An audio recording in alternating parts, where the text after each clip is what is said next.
Texas! He's a 10. I choose this family.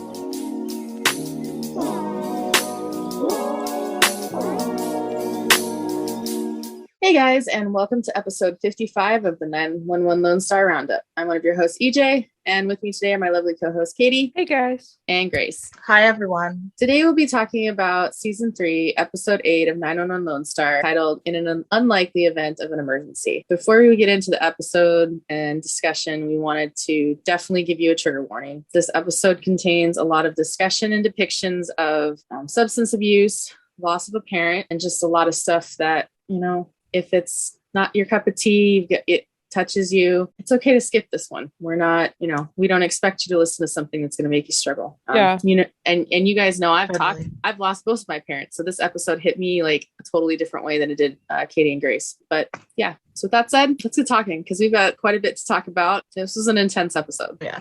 And if you do skip, we'll still be here next week. So come on back. And we have like 54 other podcasts you can listen to. There's plenty other Lone Star episodes you can watch. Need something happy? Go listen to us talk about Jinx. Anyway. And if any of you wanted, we can give you a Cliff Notes version of the episode if you didn't watch it or want to listen. So certainly, yeah. I already have a friend who's lost a brother-in-law recently to substance abuse, and I'm like, please don't watch that episode.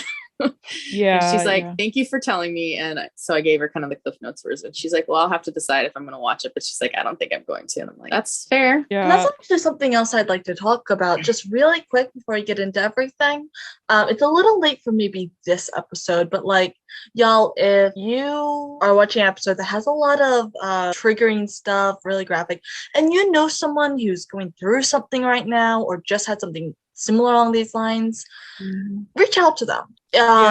Maybe they saw the episode and they might be triggered, or maybe they haven't seen the episode yet and need a warning that this isn't, this might be one they want to avoid, because I can only imagine how it was for people that aren't connected in the fandom or anything, that just tune in week to week and they didn't know this was going to happen, or maybe they just didn't have suffice warning and they saw something that maybe they just weren't prepared to see. So, you see something struggling. See something, say something. Exactly. Yeah. And also like major props to Ronan, because he went out on his stories right away before the episode even aired. And he said, like, don't feel bad if you don't watch this. Like, I understand, like, it's not worth it. And I love that. Like, thank you. It's very rare that an actor will do that. So yes, props to Ronan for doing that. I have a family or a friend who's gone through domestic violence. And so that episode, I think it was 205, was the one where Carlos had to come in on the gala. It was that 911. It was the pizza 911 pizza call. I remember. I did it totally spaced and I forgot to mention it to my friend, and she's like, I really wish you'd have told me about that, because as soon as it started happening, she's like, so I felt really bad because that had happened, because in the past I have warned her about things that have happened, so it was just an accident on my part. But definitely check on your friends and family, especially if you know that some things could be triggering for them. As a fandom, I just want to add that as a fandom, we disagree about a lot of things. I mean, we can have a lot of issues, but in this, there's a certain amount of unity. Like, EJ's done a lot of warning. I've never known anyone to really warn this, but I'd like to think I would in any case. I don't know about UK, but like, I can imagine we'd all do it if we had a person. And so, this is just one of those cases. So I just wanted to bring that up.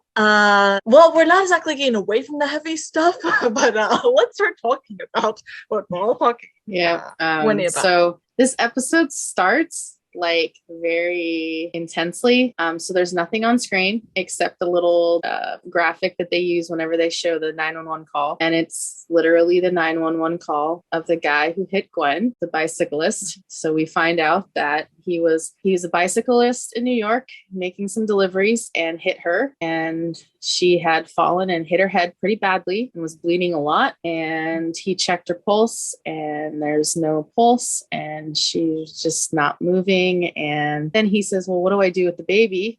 Because you could tell that the 911 operator was realizing as he's saying, like, no, she's not breathing. No, she's not this. No, she's not that she was gone. And I know there are times when people have fallen and like hit their head at just the right angle, just the right thing. And there's a lot of blood loss and they pass away super quickly. So this isn't like super out of the realm. I was just really shocked that they decided to use a bicyclist. Yeah, well, I'm actually like the way it played out, I actually like, and I think it's realistic rather than if she were to be like hit and like it had to do like internally rather than like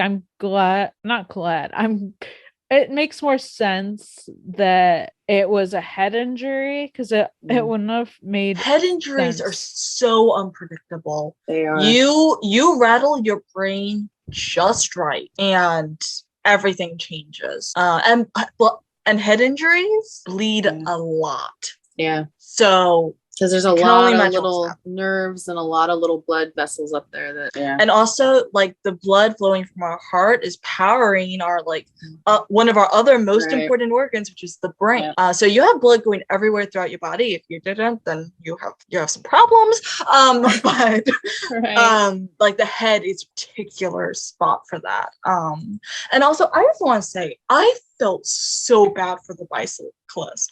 He looked away 1 minute and then everything just completely changed. Yeah.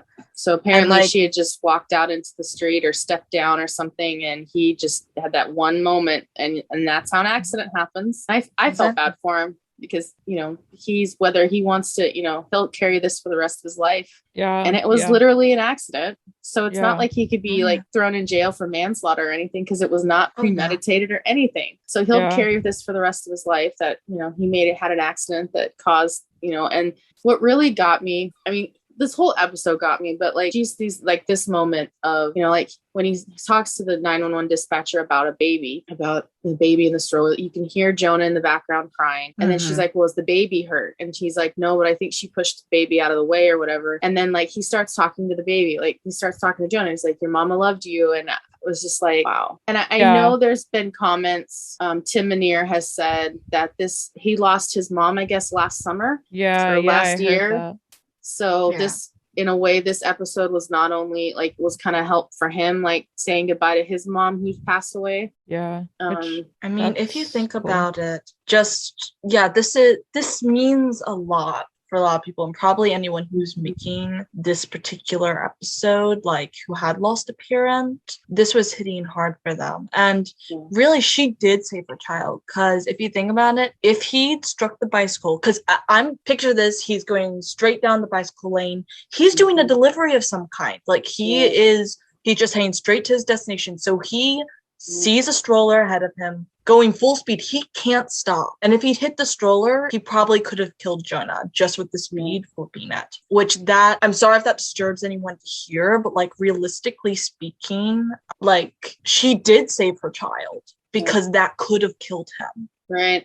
Especially an adult can recover a lot better than a kid. Obviously, the adult did not recover in this situation. Right. But that was more of a freak thing. Well, that's always, it's human instinct to protect the child. I mean, and especially a mother's instinct. So, I'm glad. So this answered a lot of questions. And this was like the first 2 minutes like of the episode. There was no people on screen. It was just these two voices talking, you know, the dispatcher and then the kid calling. And, you know, all of us had questions as to how did she die?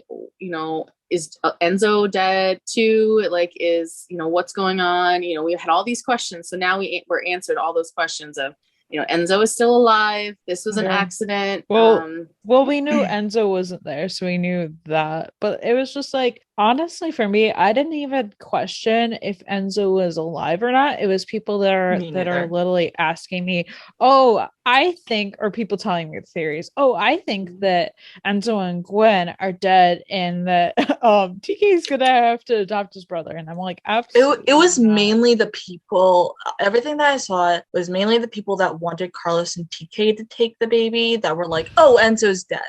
They're not ready. Literally, the depiction of wishful thinking.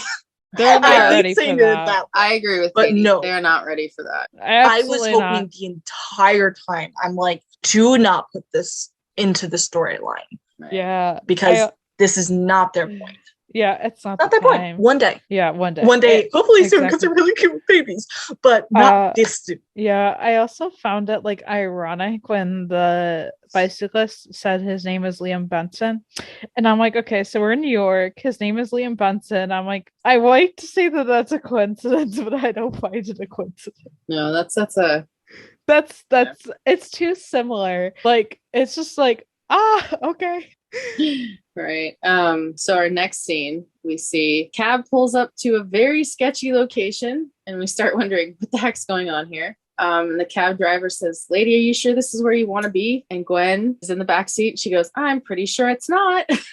Oh my god. Yeah. Well, at first I didn't realize this is a flashback. Right. And I was like, so are they showing the scene? This is kind of odd. Like, what the heck? Right. That was exactly me, because I'm like, okay, cab's pulling up. Like, immediately you could tell this was like New York basis, and I'm like, right. Okay, especially since there was. I couldn't really tell what was happening in the background at first. I didn't really get a grasp on it until we saw Gwen.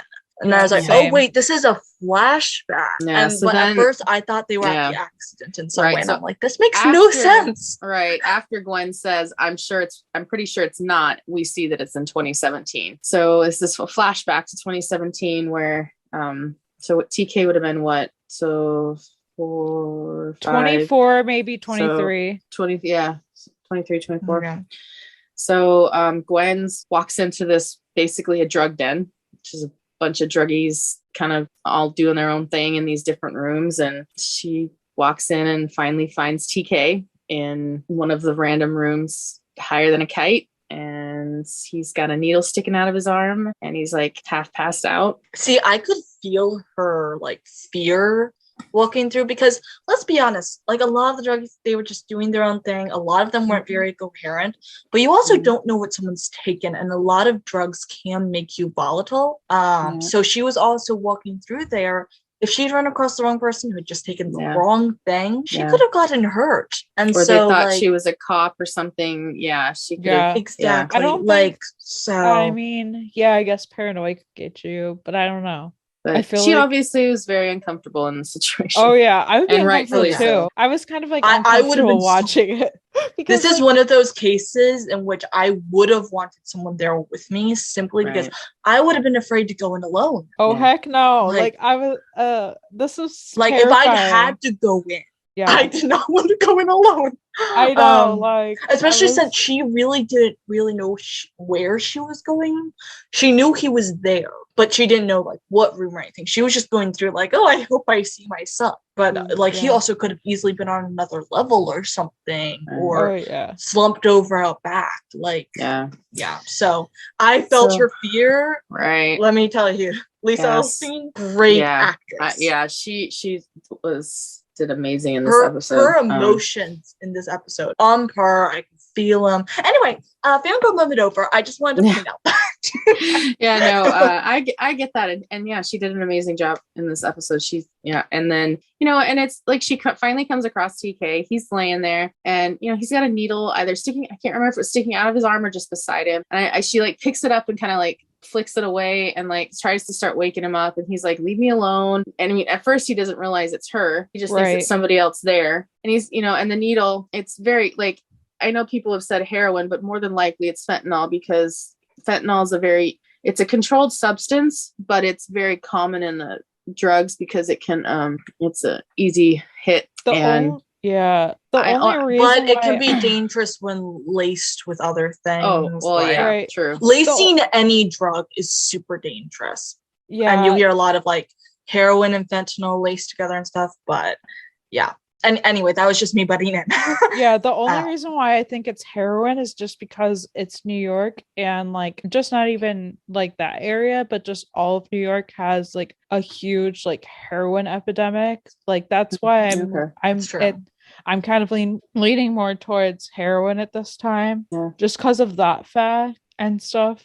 So I feel like that was more like I'm not denying that like he could have been addicted to fentanyl at any time, but like I feel like in this situation it was probably more likely heroin. Yeah, it could have been a mix of smaller drugs. You can't really mix some of the bigger ones because they're just too powerful. But don't ask me how I know this. I don't actually know this. I'm just using common sense. But like some smaller drugs you could mix, so it could have been who knows what. It totally could be. But I feel like they would have gone like, even if they didn't express what it was, I feel like they would have gone for like, you know, something bigger known. I was just thinking, since it, later on in the episode we see what happens with one specific one. That's true. That's why I was like, I forgot about that completely. Yeah, I don't know. Even knowing that, like, I still don't like originally think it's that. It's possible. Like either is possible. Yeah. So I would be curious to see, if they ever talk about specifically what it was, but I don't think we need to. I think we know enough now. And while TK's laying there, he's not realizing it. And then finally, like after she's kind of stirring him awake, he finally realizes it's her, and he asks like, how did she find him? And I love Gwen's comment. He's like, I'm your mother. I will always find you. I was like, this is how we're starting. Yeah, I know. My brain works because half my brain goes, oh my god, that's so cute, and also my brain goes, that answers nothing. How did she find him? Yeah, right. And it's like TK being like, should you be here? And she's like, no, and neither should you. Let's go home. And TK just slumps over and is like, I can't, Mom. And it's just like TK like asks if Owen came with her, and she's just like, no, I came alone. Come on, let's go. And like he passes out, and she's just still trying to wake him, which kind of that kind of like goes into like, at first I was a little scared because when he went like unresponsive and stuff, I'm like, oh no, please tell me they're not moving into like a season 1 thing. I wasn't sure where we were going. I wasn't sure if you were doing like hospital then rehab, or I wasn't sure the chain of things. So I was like, oh no. Oh no, what's happening? Well, and I like that. I think Katie was just alluding to this. I like the parallel of, like we get kind of like a very numb, very out of it TK and Gwen, and then we get the present day of Owen is at the loft with Carlos, or TK and Carlos, and you can see TK's kind of like got this like blank numb face, and he's Owen's trying to get his attention, and TK's just kind of like barely there. Yeah, which oh my god, that was just like which I got the emotion still on point. No. Yeah, I'm pretty sure that's just like how it is, and that's just the move. But like this was like it's so hard because like all of like the TK content and Tarlos content in this episode was so amazing. It's so hard, but this was so like I just loved, because we're getting like Owen and TK, which I feel like we haven't got a good scene with them in seasons. We quite honestly. That's part of what I love from this episode so much, is that we finally got really good content with them. Yeah, and I liked how Carlos then came in the room after and was like talking about flight options and stuff, and it was just like, oh. And then like TK was just saying how like, do you think he'll remember it? Jonah watched his mom die. Do you think he'll remember it? And Owen he sort of looks at TK, but he mostly looks at Carlos, and they kind of look at each other like what do you say to that? Yeah, exactly. And Owen's like, oh, he's only a year old. He can't remember that stuff that young, which is true. You can't studies have been shown that you can't remember things like under 3 years. Yeah, they say usually 3 years old is when your memories start like getting clear enough to where you can remember them. Right. So TK does say that he remembers certain things. Does he though? I'm like, here's the thing that comes to mind with that. Like, not that I disbelieve him or anything, but just simply because I know this happens. Sometimes you'll hear so much about something or see enough of it in photos or old videos that it becomes like a memory. Now, I'm not saying it's completely impossible, because I have heard, some phenomenons have happened, but like the chances, not very likely. Because for one thing, it wouldn't really be marked as much of a traumatic event, because Jonah's brain does not understand it's a traumatic event. He just knows something happened, but he doesn't know what it is. Right. Yeah. Yeah. Like I'm not just like the same thing as what Grace was just saying. Like, I'm not disbelieving that he could remember this, but I feel like it's mostly because he saw a picture or his mom told him about it like all the time. Not actually because he remembers it. I mean, he might remember a little bit. He might. Yeah. It's kind of. I also believe that children understand a lot more than we give them credit for. So maybe somewhere deep in their brain, they do know it, but they may not know how to access those memories because they did not have the same processing filters as they do when they're older. Right. And I think TK was saying some of this more so because, you know, he was trying to say, hey, you know, I remember this, so Jonah might. And, you know, he's talking about how traumatized Jonah's going to be. And God, that felt so bad. Like seeing him talk about his brother. And then like Katie said, you know, we have a lot of great Carlos content in here. You know, Carlos sitting down and like puts his hand on TK's knee, and you know, Owen's trying to tell TK things are going to be okay. Yeah. And then, you know, TK's just like continuing kind of in his, I wouldn't say downward spiral, but definitely like just talking. He's like, who's going to take him to dim sum? And Owen's like, well, you or Enzo. And TK's like, but Enzo's going to take him to somewhere fancy, and he's not going to take him to the place since it's a hole in the wall. So apparently Gwen and TK had a specific spot they would go to. Yeah. I'm wondering if that's the place we see in one of the next scenes. Because I only just thought of that. It is. So do I. I think it is. But like, I love that illusion that it could be, because I do think it is. Yeah, I just love that. Yeah, I feel like it was just because it was mentioned so much, and like it was their spot. So I feel like that's a spot. But yeah, I love that part. And like Owen's telling TK that like Jonah will remember Gwen because his big brother is gonna tell him about like her songs she sang and that kind of stuff. Yeah. And like TK's like just like, oh, I got a pack, and Owen's just like, it's already taken care of, and Owen has to like go run an errand or whatever, so we just get Carlos. And that's like my favorite part of this whole part, because TK's just like to Carlos, like, I'm so sorry, Carlos, it's your first time in New York and it's like this. And Carlos is just like, TK, do not even think about that. And TK's just like, I wish things were different. He's like, hey, look at me. There will be other trips. I'm gonna go grab some food. And TK's just like, I'm not really hungry. And Carlos is like, I know, but you should eat something. I'll figure it out. And Carlos says, I love you. And TK says, I got an actual on screen, I love you. Yay, it's the first time. Love you. Oh my God. Like, we know they've said it before. Okay, we know it's been said but before. not on screen. Exactly. Especially from Carlos. I'm just like, break me, won't you? The last time I feel like they gave us somewhat of a I love you was like in 212 when TK's like, yeah, whatever he said, like kind of like, yeah, I love you too, but like it was never in those words, so that we never could piece it together as an actual. So when this happened, I was totally freaking out. I was like, oh my God, it's finally it's happened. I was just like, oh my God, I can't this is like that scene, that specific line that makes the episode. Okay, there's a lot of other things that make the episode, but that made me so happy and excited.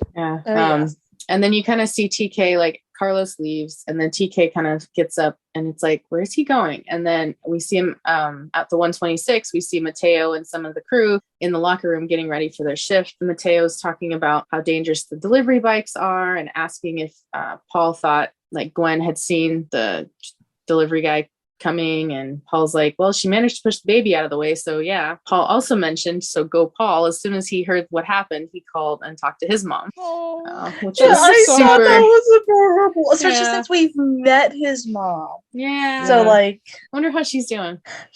And his sister. We need a family update, y'all, which I know we have some Paul stuff coming up soon, which we will talk about later. But like, I'm hoping we'll get more of that. And they start talking about, well, should we all pitch in and get flowers or something to be there? And Judd's like, don't worry about it, Grace has already taken care of it. I was just like, that is so Grace. That is, I was like, it's so Grace. She's so on top of it. We know it, and I was just like, and it's funny because Mateo's like, this is all happening so fast. Like when we buried my grandma, we like had a week, and Paul mentions like it's Jewish law for the burial to happen within 24 hours, which I love that they threw that in there. Like, which it's true. That's the tradition, is within 24 hours of being deceased, it's you bury him. That's so crazy. Like that would, I guess it could, and I mean, I know Mateo said something like this. I could like, oh, maybe that's for the best, like get it over with. And I mean, that does sound about right, but it's also like, wow. Well, and I think that even one of the rules is the body cannot be left alone. It can't be unattended until it's buried. I was reading about these yesterday. So like I wanted to read about all the Jewish death burial traditions, because it's so fascinating, especially like coming from different religions. Like because I was raised Catholic, and then so one funeral I went to was like a Catholic funeral, but I've also been to like Christian ish ones, so it's interesting finding out like how different they are. Christian ones, and even then I've only been to a scarce few. So yeah, this was, admittedly, I have not taken the time to do the research. Gasp, considering who we're talking about here. But well, and yeah, I mean, and like I know we've talked about in the past, like we didn't know how Jewish Gwen was. Like, was she like practicing Jewish? So she was going to this temple regularly. So I'm surprised, but also happy that they went ahead and, honored her faith that way. Yeah, I liked it for her because she seemed like she was like very like in touch with her religion, like very not very religious, like but like quite religious. And it was important to her, right? And she's talked with TK about it, so we know that it's come up in conversation. So and while kind of the guys are talking, TK walks into the locker room with his, and everyone just looks at him like, what the heck are you doing here? Judd's face. I know, Judd's like, what the heck? Yeah, Judd's just like, shouldn't you be on a plane right about now? And TK's like, yeah, I'm not going. And Judd's face is just like, you're not? And TK's like, nope. And then TK you see my face, I'm like, you're not? Yeah, I know, exactly. Right? I'm so confused at first. I'm not surprised. Like some people are like, I'm surprised he showed up there. I'm like, are you? I'm not. I'm not at all. Like, this is so TK. And then of course, like it's so TK in the sense, but we know TK has a history of running away when things get tough. Not even that. So, like, TK's such a runner. Unfortunately, he is. That's a habit he's gonna have to break. But for and I understand. Like, I never buried my parents. I never had funerals for my parents. So that was my choice, and I'm choosing to honor my parents in a different way. So not everybody does funerals, so I can get it. I can get that happening, but we quickly learn why TK decided to go to the station. Wasn't anything about not going. It was he says hi to Nancy, grabs a clipboard, and starts to go take inventory of the ambulance. And goes the moment he was starting to go into the ambulance, I started having a feeling. At first, I wasn't happy that they took this route. I'm going to be honest. But actually, I'll talk about that after we talk about what happens. Well, so he grabs the fentanyl, and he's just holding it. Yeah, he's just holding it first. He's warring with himself. Yeah, he knows he's come a long way. He knows his mom wouldn't want this, but at the same time, he remembers that this will stop it for a while. Yeah, well, he also wants to get rid of the pain, and he doesn't want to feel this way. Exactly. And my mind with this is like, in one sense, like I definitely think they had to go here because there's definitely that chance that TK would think this. And I feel the only reason I was upset was because I was like, oh, come on, don't prove those people right. Oh yeah, and by that I mean the fans. Same, like like we were all thinking the same thing, like, oh gosh, because the fans have been saying, oh, I think TK is gonna relapse, and I'm like, shut up. Like, actually, shut up. Don't prove them right. Yeah, exactly. I'm gonna go hunt down Fox Lot if they prove them right. Swear. like, let this be the last moment of this whole thing. Like, I'm okay if TK struggles, and if it's like him thinking like, oh, I might do this, but not, when it's actually like him going through it, no.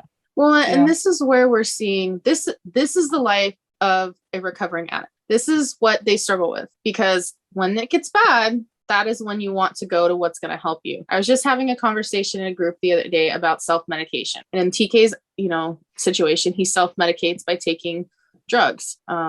And so he's now sober from that, but he's still going to have those urges. It's just how he chooses to act on them. In this case, thank God, Owen stepped in when he did. And it's like, what are you doing? Why are you here and not getting ready to go to, So I'm grateful that Owen stopped him, because it kind of triggered him to, at least set it down for that moment. But I fortunately, I don't feel like this is the last time we're going to see this happen to TK.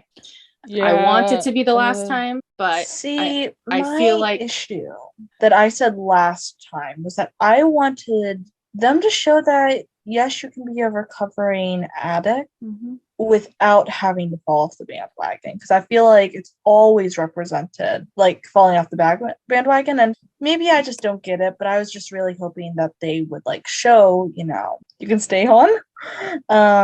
But yeah, again, maybe I just don't know, but that's where I was hoping they were going. So yeah, I was disappointed to see this at first. Yeah, I mean, they had to show it in a sense. Like I said, if they didn't, they would have probably gotten lots of comments of oh, we didn't get this, you should have at least addressed this and stuff, because everyone was thinking it, even if you don't want to be thinking it. So yeah, it's touchy. They did handle it pretty well overall, but because the other things I had thought of, which were maybe TK going, take my keys and wallet, that kind of thing. Maybe would have been a little underwhelming in circumstances. I just, I didn't want them to go this route. And so at first I wasn't happy. And then I was like, okay, I get it. And the way they handle it, I'm not mad about it, but I just didn't want it to happen. Oh yeah, definitely. I'm grateful that he didn't follow through with it. Oh yeah, we all are. Nobody wants that. Right. At least I hope you don't. Yeah, and at this time we see that or we don't really know the full stories yet, so we don't realize just what part Gwen played in him getting clean the first time. Which, speaking of, flashes back, the next scene is a flashback of Gwen and TK at that restaurant, or a restaurant. We don't know. And possibly it's the same one that TK was talking about, encouraging him to eat. He's like, I'm not hungry. And she's like, yes, you are. You just don't know it. Because he's literally she just drug him out of the drug den and now they're eating. The thing of the timeline with this is when she was outside the drug den, it was clearly nighttime, you could tell. But then when there's a scene, it's light out, so it has to be the morning, or at least midday. But it was early morning light from what I could tell. So I'm thinking maybe he was in the same clothes, so that won't work. And so was she. She may have had to just stay there until he could get up on his own, because she couldn't have lifted him. Yeah, exactly. So maybe they had to stay there for a while, is my thought. Because TK's a decently sized man. So I'm not exactly sure Gwen would have been able to have gotten him up when he was passed out. Yeah, so there's definitely, I would think, a couple of at least 3 or 4 hours in between the time she found him and the time they are at now. Oh yeah, because she could have definitely found him in the middle of the night, 3 o'clock in the morning, something like that. And then 4 hours later, 7 o'clock. Right. I'm kind of placing this up 7, 8-ish or something. Yeah. And TK's trying to tell her, he's like, I'm not a baby, and she's like, well, it says well, a baby doesn't know what danger is. But he's an adult. And so, it's talking about sticking that needle inside of him is dangerous, but he still does it, which, so he knows he shouldn't be doing it. And she tells him, it's you've lost control, and she's going to get him help. Yeah. And then TK tells her, he's like, ask him at the station, have I ever come to work high? Have I ever come to work smelling smelling, so he's trying to justify what he's been doing. That he's never, come to work high. He's trying to say problems. That he's not an addict, which is what a lot of addicts will do. He's trying to tell her, he's like, I've got it under control. And she's like, and to be honest, there are a lot of people who take drugs that aren't addicts, but there are many who are. And so this is a common trait. And that's why I know they talk there's a difference between an alcoholic and somebody who does it casually. And there's a big difference. Like there's a big gap in that range. Somebody can have a drink once a month to somebody who drinks every day. Neither one of them are alcoholics, but just depends on the reasonings they're doing it and all sorts of stuff. So in this situation, we see that, and TK, also, what's their level of dependency on it? Right. That too. Because, like, is this an emotional dependency that has become physical? Because that's what a lot of addictions are. Their body becomes addicted to it because they were using it as a coping mechanism. Yeah. And, in the scene that Gwen says, she wants him to eat. She's like, because we've got a flight to catch. And then she's like, I'm taking you to rehab. And, TK's trying to argue about it with her because he's like, I'm a firefighter. I save lives. I don't. And she's like, well, that's what I'm trying to do. I'm like, go, Gwen. Which love that. Yeah, which in some sense, like I totally like she's definitely doing the right thing, but also like she's like basically telling him that he has to go. And like technically, like yes, he should go. Like obviously this where he's at is not good. I'm not saying that he shouldn't go, but he's also like well into being an adult, so he could literally just be like, no, I'm not going. Like her idea is good. Like it's definitely good, but it's also like this could go so bad if he wanted it to go bad. Like I'm trying to remember if there's like some way that like the person who has the addiction kind of be like declared unfit, like make that decision for themselves. I've heard something about it, but I don't know. Well, there's a couple of ways. Like if they go to the hospital and they're completely out of it and like they're drugged up, a parent or a guardian can step in and say, look, you can obviously tell they're medically unfit to make decisions for themselves. Yeah. Or if they go to, if they're in jail or something and the police are like, well, they didn't do anything wrong other than getting caught with drugs, the judge can say, well, we're, going to give somebody else the decision making right now. And which I feel like with this type of thing, it's not like that clear cut. Like I feel like a lot of times, like if they go into rehab and like their parents want them to be in rehab, they can literally just like not be there if they don't want to be, because they can't really force them to, unless it's like life or death. Like it's not like if you're like gonna kill yourself, and like that's a totally different story. Completely. And so it's a harder line, basically. It is. And I know that TK didn't want to go, but he's dang lucky that she did it this way. Oh yeah. Because if TK had been caught or had come to work high and had tried to work and gotten in trouble or something happened and they found out there also is sporadic drug tests. I don't know if it's as much a thing in the fire department, but it is a thing. And so he could have gotten huge shit. Well, yeah, he could have. And if he could have gotten arrested or something, then it would be on his public record that he'd been arrested for drugs. And then he would, he could lose his job. And so, by her doing this on their own was not really putting it out there per se. Like obviously it's going to be in his records, but not records he's going to have to share with the department, other than maybe saying he's taking some medical leave for a month. Yeah. And you know what, even then I would think that employers would be far happy about taking initiative for themselves rather than having to be forced into it, like having it come to a very bad like climax. Right. Yeah. Yeah. And then we get the flash forward to present day where Owen and TK are in the car in traffic near the airport, and Owen's saying that Carlos is checking them in. All they have to do is get through security. They only have like one bag between the two of them, and Owen's like, we will be fine getting through security, right? TK's, do you want to frisk me first? And Owen's like, do I need to? That was just like, oh my god, like it was funny, but also like I get it. And like I think Owen's trying to be the like supportive dad, but also trying to like help his son, through this. He's trying to be supportive, but he's also being realistic. Yeah, that is a hard line to tread. Yeah, but because Well, and then in my opinion, he was actually doing it pretty well. Right, he was. And and then Owen goes on to ask TK, he's like, "What were you even doing at the station?" And TK's like, "I don't know. I just thought it would be a good idea. Just wanted the day to be normal, not as it is."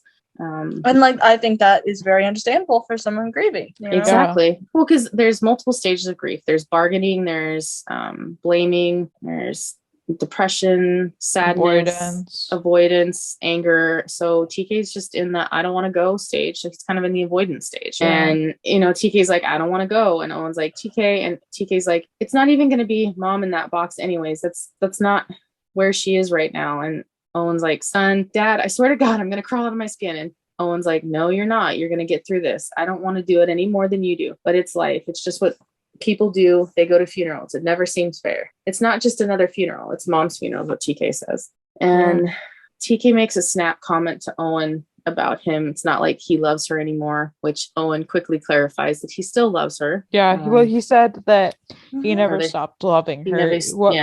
What matter, like, how complicated their lives got, like, he never stopped, which I loved that comment, because that was always clear. Like, exactly. And it doesn't mean he had to be in love with her, but he could have loved her. Like, obviously we saw them briefly rekindle a romance last season, but even without that, like, love her as his former wife, as the mother of his son, like as someone who was very important, and they didn't work out, but like a residual romantic love combined with like a platonic love. Right. That's kind of how I interpret his feelings about her at this stage. Maybe with some remorse mixed in there, you know. Well, yeah, and regardless of it, they do share a son together, so there's always going to be a bond for them. And you know, I feel bad for Owen too, you know, because as far as we know, she's his first wife, which means it was his first love and the one he was with the longest. So it's hitting him too, just not maybe as impactful. But before we, you know, further on with this scene,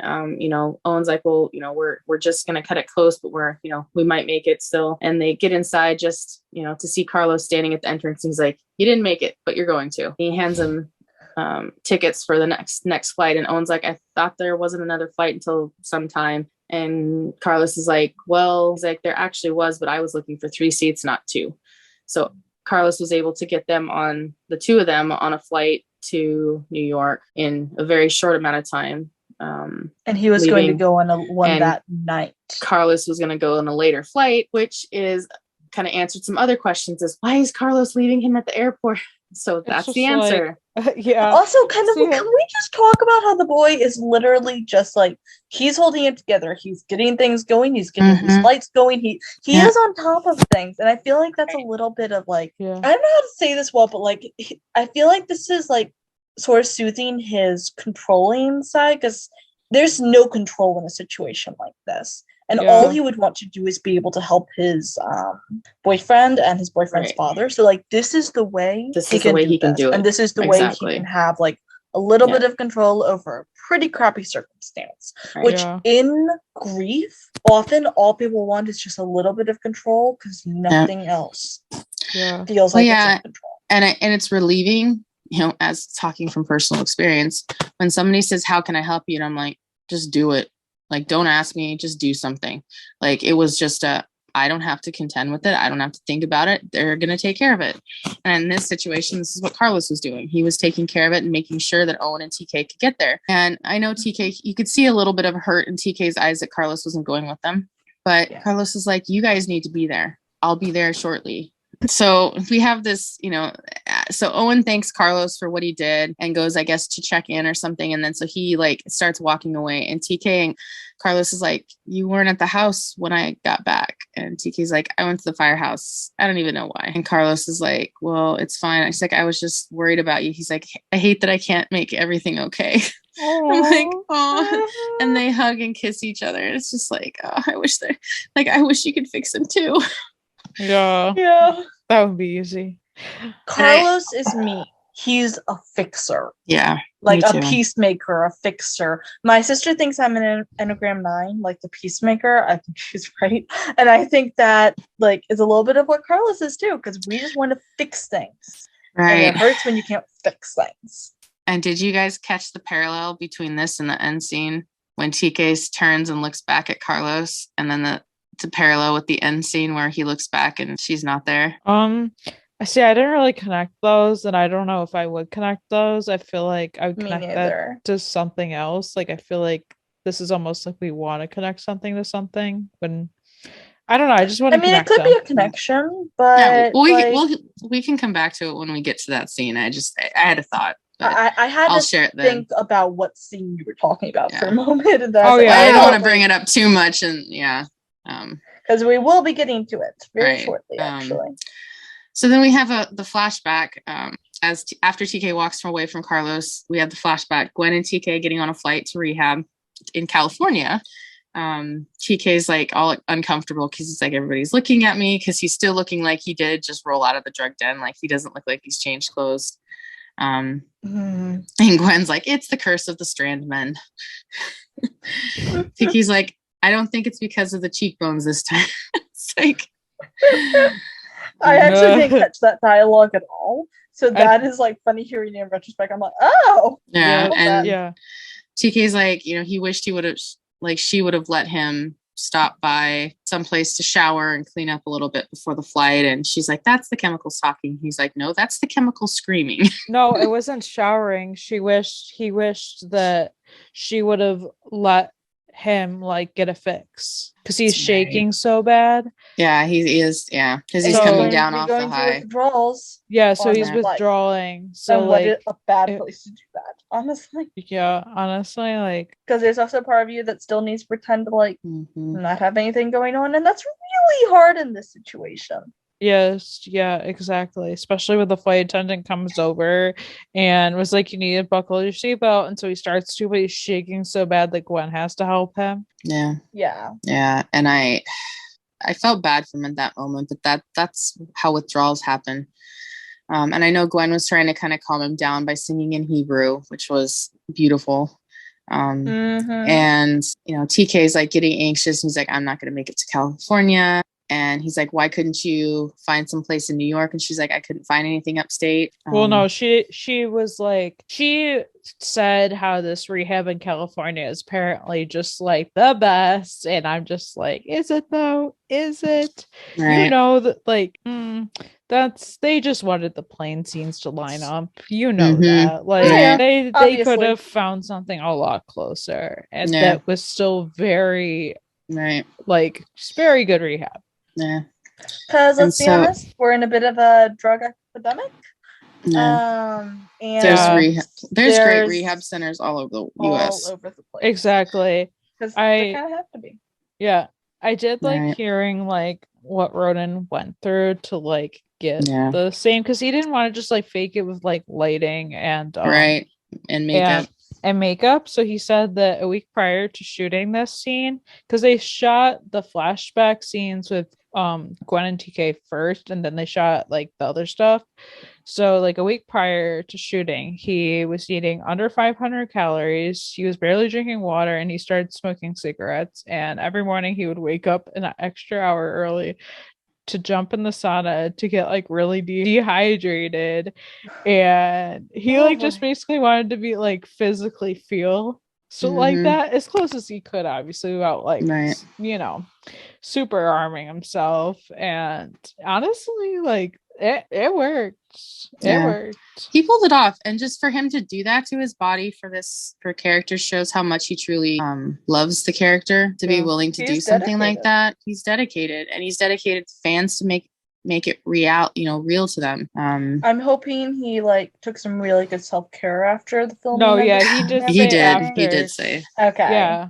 Just because I wouldn't expect anything less of him, because he definitely seems very self-care oriented, but like you need to pick up a little bit of weight after that. Right. So I think, I can't remember if it was this article or if it was another article I read, because I do remember Ronan saying this, but I also remember him saying something about this was what he did. Like, they filmed this stuff like within the first couple of weeks of them starting to film season 3. And that's why everybody was talking about it was so hard to figure out what episode they were filming, because they were doing this makes sense, because you know what other scene I noticed they filmed like pretty early? It was like the end scene, like because Nancy, like that picture of that, Brianna had posted that like within the first couple of weeks of filming, and I'm like, wait, what? So I'm wondering if they weren't planning on having 308 earlier in the season, and they just decided to do it at 8 instead. I don't know, and that's I feel like maybe they had to film it like earlier, because of like kind of having a guiding point, like a visual guiding point for something else. Well, I mean, not only that, if Ronan is going to do what he did to be, you know, smoke the cigarettes, eat so little, they're going to want him to do that like early on, so then he can like kind of get back to himself for the rest of the show. So it's not, you know, because you can't just do that in like a week time frame. Like it takes time to get there. Also, so it's like right beforehand. He probably. So I think this was like filmed right. Like at least the past scenes were filmed. I think early in filming. Also, we don't know like the timeline for like, because I know like Lisa does have like other projects, so she could have like not been able to film, so they probably wanted to get her as soon as possible. Yeah, so and nail her down for all the scenes. Needed her for this. Yeah, because they needed her for 3, 4, and 8. Yeah, so there were several episodes they needed her for. But yeah, I really appreciated Ronan just because that was tough on him, putting his body through that to give reality to that and to make it look real. Very careful to not have it backfire on yourself. Yeah. Like some people wind up taking it a little bit too far just because the body still has to run and sustain itself. So yeah, no, I admire what he did, but like, I do not envy him what he did. Yeah. Right. So our next scene we get is TK and Owen get on the plane, and TK sits in the middle, Owen sits on the aisle, and there's a woman up on the window. She's explaining, I think she's on the phone talking to her husband. When she gets off the phone, she like explains, oh, my husband just had a stroke, a few months ago, but she's going back to work, and something about she's grateful for the first responders or something because they got him to the hospital and he was in surgery within an hour. So, and Owen's like talking about the golden hour, which is the first hour of, an injury is usually the most important time. And then he, says that they're first responders. So yeah, definitely. And like Genevieve is actually her name, and she asks like what brings I love that name. Yeah, same. She asked like what brings them to New York, and TK says his mom, and she's like, oh, that's sweet, I bet she'll be so happy to see you. And it's just like, I'm just sitting there like, oh yeah, it's so sad though. And then of course you never think when someone's traveling that might be the reason, right? Yeah, I mean, nobody really goes there because it's just like you can never assume. And then of course, as we're sitting here, there's of course a guy demanding that he has a drink before the plane takes off because he has anxiety. And I'm just sitting there like, oh dear God. And then so TK like couldn't take it, as if I'm pretty sure anybody couldn't take it. And TK yells at the guy, was like, yo, you heard the lady, calm down and shut your mouth. And then the flight attendant was just like, stay out of this. We don't need this to escalate it. And I'm just like, you weren't doing anything. You weren't handling shit. And I loved Owen's response. Calm down. I don't want, when they take him off the plane, I don't want him to take you off too. Right. It's a fair point. They only just got on this flight, which I know. Maybe this would have fixed some things, but also not though, because they kind of needed to save someone while they're on there. So. Right. But then referencing, the guy wanting the drink, then we can go flashback to TK and Gwen. Gwen has fallen asleep on the plane. TK is sitting there looking at her, and he decides to go to the bathroom. And while he walks to the bathroom, he sees that the flight attendants are talking, and their tray table there with all the alcohol, little mini alcohol bottles. So he grabs, was it 3 of them, and goes into the bathroom. To the lavatory. Can we talk about that? Because it's funny. Because like they show the sign and it says lavatories, and me being a New Yorker, I'm just so unfazed. And then like Grace is like, that's weird. And then like in the middle when we're watching the episode, because that's a British term. Okay, so I was like, in England or something. Okay, this is a New York thing. So like literally it's such a New York thing to the point where like, I mean, I have seen like lavatory signs is what I mean, but also like when I was like middle school, you'd ask for like a lab pass. So I'm like, and I was like, so more you know. I have never heard of that before. Yeah. So I mean, I didn't expect anybody to, but I was so unfazed about this. Well, it's like, funny. What's Grace on about? So what didn't TK say, Dad, I need to go to the head. Hit the head. Yeah, my dad says that. I've never heard. That's the one I've heard. That's I've heard exactly that before, but like I couldn't place where I'd heard it. My dad says that all the time. Like that's all he says, and I'm like, I mean, I'm sure they say in other places, but I'm like, New York.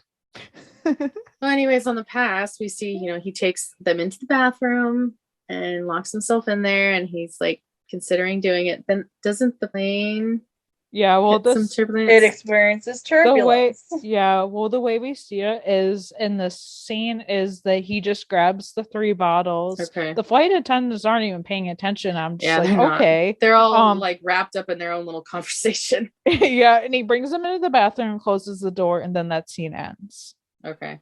And then we get and I just are like, no. Which then we come to very awkward conversation. So Nancy comes in to talk to Tommy at the station, present day, and she's concerned. She's like, she doesn't want to point fingers, but she wants to bring up that, she knows how, TK has been struggling and thought it was weird that he came in today. So they decided to check inventory on all of their narcotics just to be on the safe side. Yeah, well, it was only any jumping to conclusions because Tommy was just like, well, let's give him the benefit of the doubt because Nancy's just like, I know how hard he's worked. We were all at the party when he got his ship and stuff. And she's just like, she's even in doubt, like, oh, like, am I doing the wrong thing? She feels awful. And she feels awful. But well, and not only that, like she had just done that inventory. So like she found the unlocked pouch that he'd left open that she had just checked, so she knew what was in there. And so I think Tommy had asked, well, was there any missing? And she goes, no, but this is what is always the concern when you work with people, which is why I know a lot of people were asking, like, how can TK be a paramedic if he's got that history, because he can manage it. And I hate that they pointed fingers at TK for doing that, but I get why they did it. They also were like trying very hard not to. They were like, okay, this is good that he hasn't chosen it, but at the same time they also had a responsibility if they noticed something was wrong. I do not envy them having to do it because I don't either. Damn, I would have struggled with that. But you also you gotta be sure. And it's even referenced later. It's like going through his dirty laundry. I mean, and it's true. Like this, and it feels like a betrayal. It feels like a betrayal because they're like, we shouldn't even be thinking, that this is a possibility. But at the same time, they have an obligation. They're doing the right thing at the end of the day, because if they didn't, and say he did take those 2 vials and they didn't, and it went unnoticed, that could have been bad for like a lot of different people. And it could have, even though he took them and he has access, it could have went on Tommy. She's the captain. True. Yeah, and it could go. Yeah, so and it could get back to the wrong people. So especially if anything came out about like it looking like they deliberately ignored it or something, that would have gotten really bad. If you think about the phrase "cover the butt, cover thy ass." Yeah, but it's not only them; it's covering TK too. Because then Nancy and Tommy can prove, like, okay, well, after he left, we also did, if that something ever came of it. And we're like, no, after he left, we checked inventory and everything was there. So it's like covering TK too. So they're, as much as they're concerned, they're also protecting him. Exactly. And in a way, they're also preserving like their trust in him at this point. Because if they hadn't done it, I feel like they always would have had that little question in the back of their mind. Did he slip up? Like, did he have like a moment? And having to work with him in that scenario and watching him handle the drug kit, that could have gotten hard. So it isn't easy to watch them do it. It's not easy for them to do it, but at the end of the day, as I think Katie said, they did the right thing. They did the hard thing. Right. Yeah. Well, and before we see them go through things, we have a scene with TK and Owen. So TK does get up and go to the bathroom, and Owen apologizes to the lady in their row. He's like, my son's usually more social or more polite than that. More friendly. Friendlier. And that he explains that his mom just passed away and they're on their way to the funeral. And then she's like, oh, I'm so sorry. But before they really can have too much of a deep conversation, she notices one of the engines is smoking, and then like all of a sudden it explodes, and then her window gets cracked, and she's like sucked out half the plane. Sucked out the plane. So like we go from like a conversation to like emergency. I don't even know how else to describe it.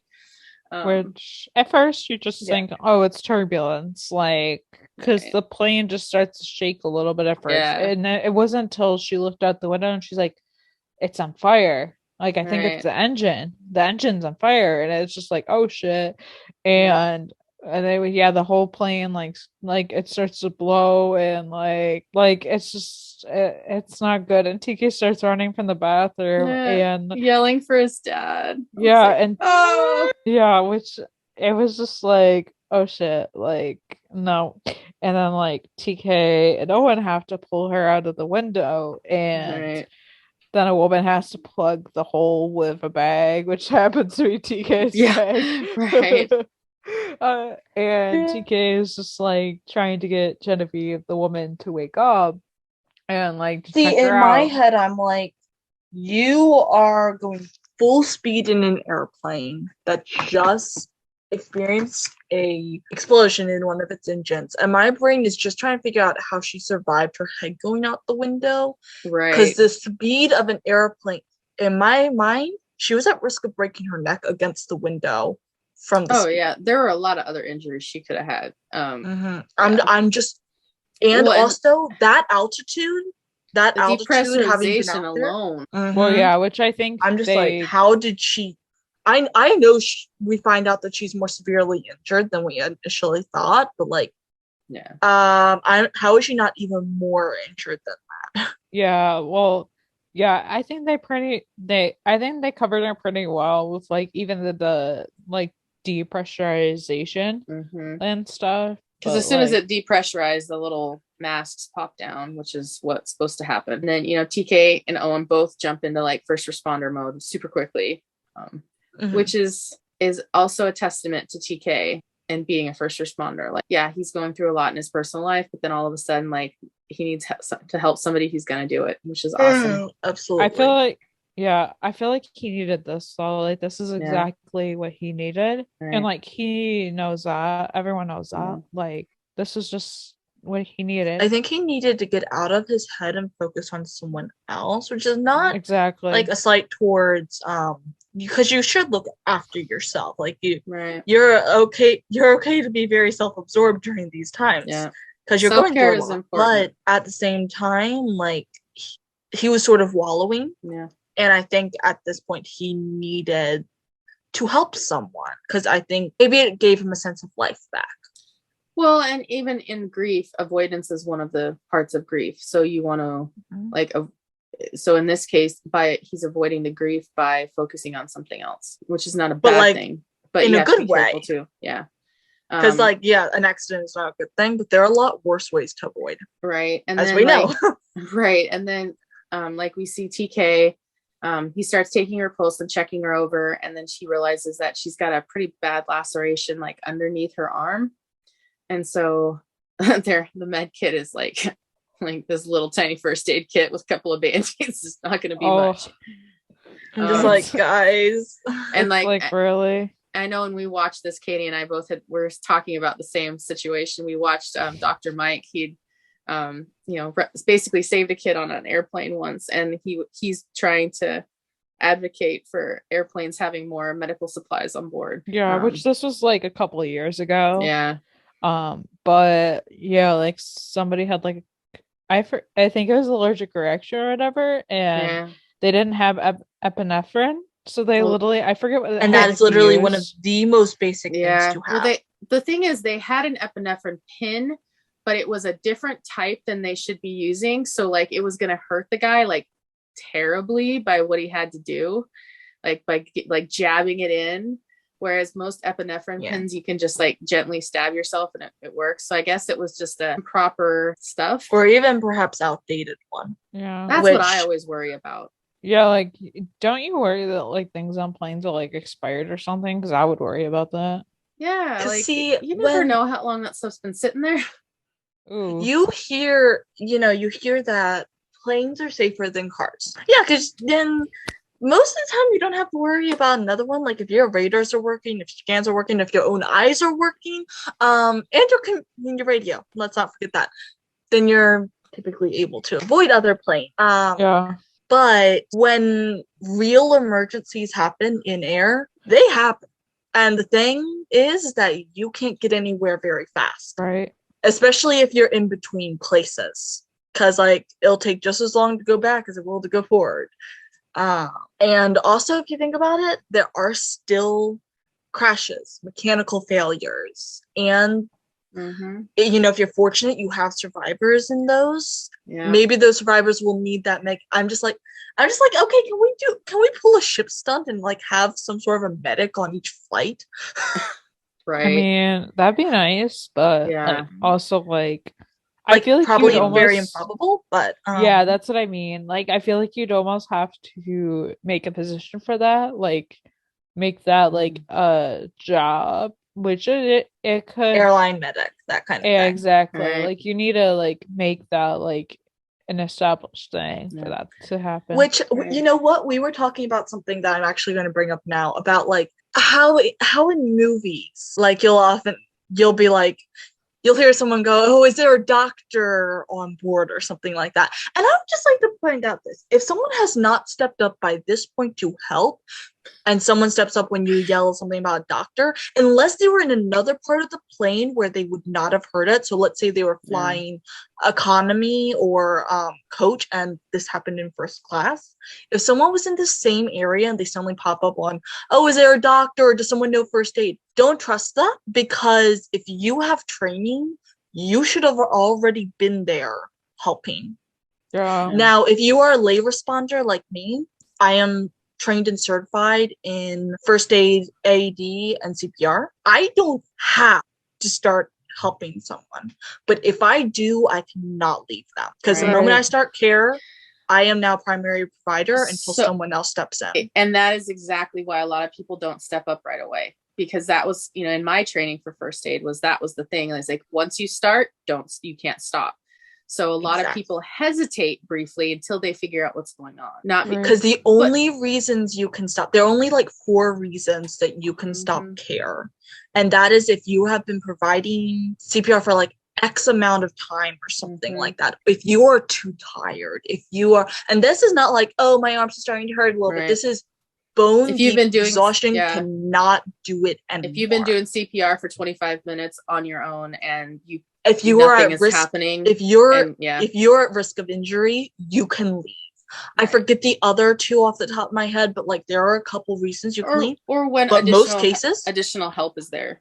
That's one of the others. It's like, or also if you're on dispatch, and someone tells you, if the dispatcher tells you, because you've been doing CPR for 15 minutes or something, and they're like, it's not working. Yeah, because legally, the only people that can, declare time of death, for instance, is a doctor.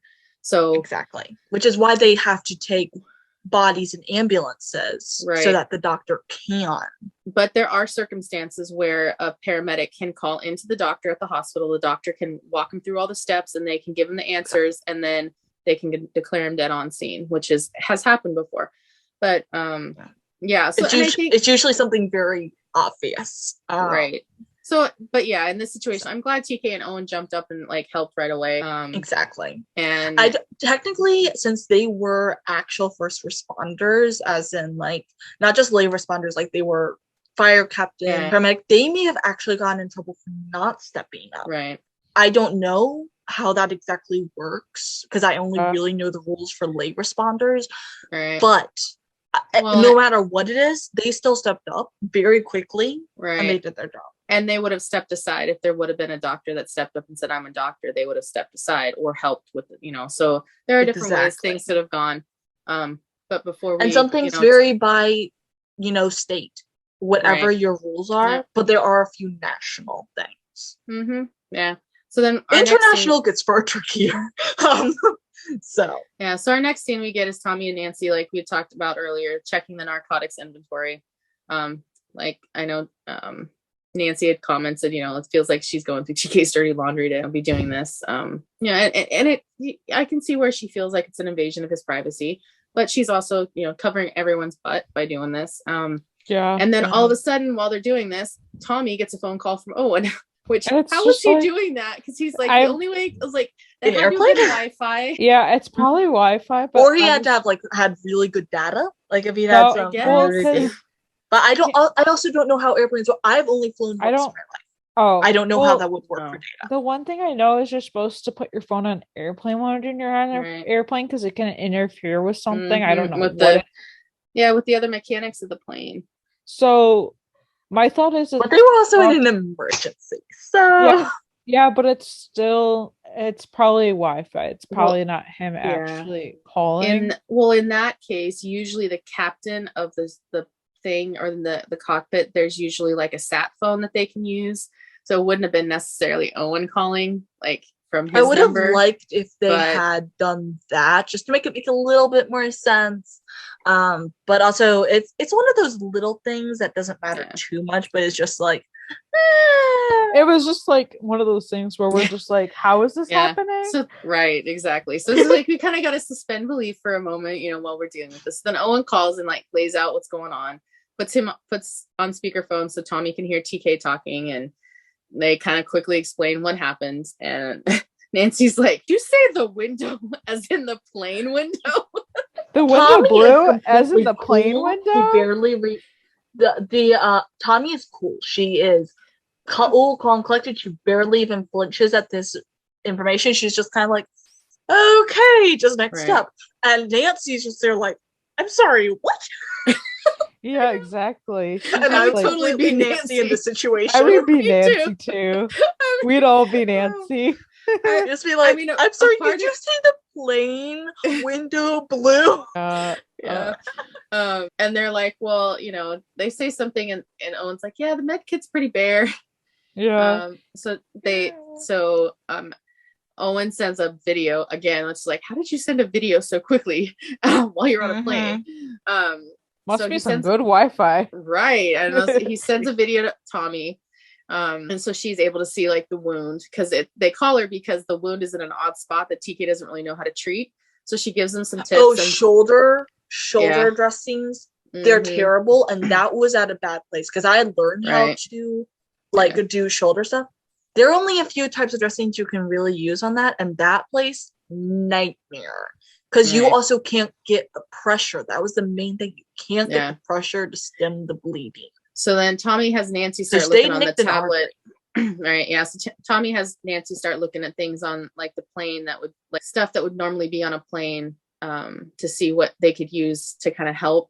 And they finally figure out like, we'll try an ice bucket, and the ice bucket's plastic. So then they find the coffee pot, which they have to like have everybody look for because it's like with the turbulence, they're kind of all over the place. They end up finding it. And they slowly the woman stabilized partially, and she passes out because she's obviously lost a lot of blood.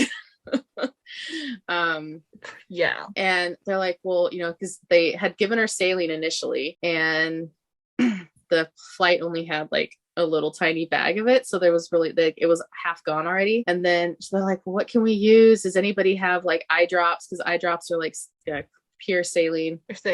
And then Owen's like, coconut water. It's like Tommy being like, Owen, how did you know about coconut water? And Owen's like, I read. But it's also like, it's Owen. He's gonna know that. Oh yeah, he knows weird shit like that. And in this case, we like that he. The explanation was, that back in Vietnam, oftentimes they would use coconut water to help supplement saline if they didn't have it, because it has a lot of electrolytes in it, which I know several clinics. There was another series that I watched that was set kind of in the Amazon rainforest, and they often used coconut water as fluids. Anyway, so they get all the coconut water from first class and fill up this little bag with it and start giving her fluids with coconut water, and she kind of comes to again, which, wow. Yeah. Was it this moment that she said something to TK? No, she didn't say anything really in this scene, but yeah, she didn't really say anything in this moment. But I love this because like TK needed this, like he needed to save, and absolutely love. So then we get I feel like even if you don't have it wasn't like he lost his mom on his watch or something. It wasn't an accident they responded to or something. But it still applies that when you lose someone, sometimes you need saving a life to kind of jolt you. Right. Exactly. Particularly for these for first responders, because they try to save lives, they lose a lot, but they also save a lot, and you kind of remember what your purpose is when you finally save another one. So right. So moving on, we get this scene where it's a flashback of TK. He's, they're on the plane to rehab. He's in the bathroom during some turbulence. The bottles fall off into the toilet. Only one of them did, or two of them did. I don't think they all did. Two of them they did. all didn't. Or at least one. I actually. And obviously the captain says, please go back to your seats. Put your seatbelts on because there's some turbulence. And the flight attendant kind of knocks on the door and is like, "Sir," but he grabs all the bottles, even the ones that fell in the toilet. And which I was going, oh god. I mean, the germaphobe in me was like, oh my god. I was like, it's gross, but it could be worse. And also, everyone's ignoring the fact that he's desperate at this point. He wants to it doesn't matter to him. But we're like, oh god, no. I don't he's not thinking, oh, this fell in the toilet, I shouldn't put this in my mouth. I mean, no. But see, me as a religious and spiritual person, I'm like, this is literally a sign. Yeah, you're kind of having someone going, nudge, maybe you shouldn't do this. Hello. But he ignored that. So he goes back to his seat, and just as Gwen's waking up, and he kind of leaned over and popped a piece of gum in his mouth. So of course she sees that and kind of interrogates him as to why he's doing that. She's like, "What were you doing in the bathroom? Did you bring drugs on the plane?" He's like, "No, you did everything short of a body cavity search before we got on." She's like, "Maybe I should have done that." I know. I love that line because this is the sass. I just TK. You start learning between Owen and Gwen, you start learning how TK became the guy he is. Oh yeah, for sure. Yep. And I feel like this is the first real true representation of Gwen we've gotten. Oh yeah, 100%. Because everything else was clouded with drama. Now we just have her being a mom, and so we see how TK got it from her. Yeah. And then TK's tells her, he's like, "Well, what do you think's going to happen when we get to California? Do you think I won't be able to find a score within 10 minutes? You can't save me, Mom." And she's like, "I know that," but she's like, "I'm going to try." She's like, she can't bear the thought of losing her own, being at her own son's funeral. Right. I was like, oh yeah. It's hard to lose a parent. But for a parent to lose their child, no child should ever have to bury their children. Right. So before we really get much into Gwen and TK, we go back to Owen and TK on the plane, and the Genevieve is stabilized, and they're getting ready. They've decided they're going back to Austin. Yeah, I don't even think it was their decision. It was just it was the closest airport. I mean, they hadn't been in the air long when it happened. Exactly. I know they've probably only been in the air maybe 20 minutes. That's about my estimate, if that. They wouldn't have been far out at all. Right. So TK, kind of says, "Dad," and then Owen's like, "Yes, son." And TK's like, "I lied." I'm like, "Oh." He's like, "I lied about what I was doing on the ambulance when you found me." And Owen's like, "TK, we don't have to do this right now." But TK keeps going because he's like, "I gotta confess this." And he's like, "It was fentanyl. I had 2 vials of fentanyl in my hand when you found me. I was gonna steal it and get so high that nothing mattered. And I was ready. And I would have done it if you didn't find me." Owen's like, "Well, I did find you." And you could see TK starting to cry and he's getting all choked up. This made me flash back to the first episode when TK said because in this next line TK says, "I can't believe I was gonna do that to Mom. I'm so sorry, Dad." And that made me flash back to their episode and the first episode, or more their scene in the first episode when after he had overdosed. Were you trying to kill yourself? And then well, no, but also when he first revived from basically being dead, he was clutching his dad going, "I'm so sorry." Exactly what I was saying. But both scenes have quite a few parallels. So you can make so many parallels. Mm-hmm. You can make so many parallels. The one thing I think about with Gwen in this episode is in Away when Gwen was saying when they didn't know where TK was, like, I swear to God, if I find him in some alley, like, that made me flashback to that made me think about that in That's this true, because episode. she did. Like, she found him like an alleyway. That hurts more now. Drug place. Sorry, guys. Right? Sorry. I'm not trying to hurt Oh no, this anybody is an today. entire hurt fest here. Let's and I grab the cookies, everyone. And I love Owen's response to that was, hey, everything's gonna be okay. And then like he reaches out and TK takes his hand and like they're holding on really tight. It's like a grounding measure as they are going down. Right. Because at this point, the pilots are trying to land with one engine down. Ain't easy, okay? And so they're going down, and they're still smoking, so the plane is not stable. And honestly, you see nothing of the pilots at this point. Right. But I admire the pilots in that episode and the real life pilots who have navigated situations like this and been able to bring down their plane safely. Yeah. And I feel for the pilots that have tried to do the same thing and they haven't managed to do it. Right. Yeah.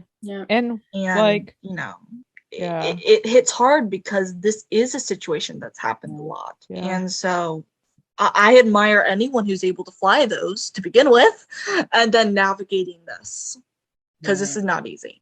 Right. And kind of in the same thing, we flip to seeing Carlos at the airport watching the news as the plane, you kind of see the plane. And then we've got the 126 watching as well. By now, they've passed on the news to everybody. I see, we see a moment where Nancy's kind of nervous and Mateo grabs her hand for comfort. Oh my God. Okay. And I'm just like, what? Okay, see, this is the thing. People are like, once that happened, some people are like, oh my God, I ship it. And I'm like, no, absolutely. Oh, I don't ship it at all. Okay, like if I might ship, I ship Mateo and Marjan less, but I still don't ship Mateo and Nancy. Here's the I think this was a comfort move. This was comfort. This was like, this is their family.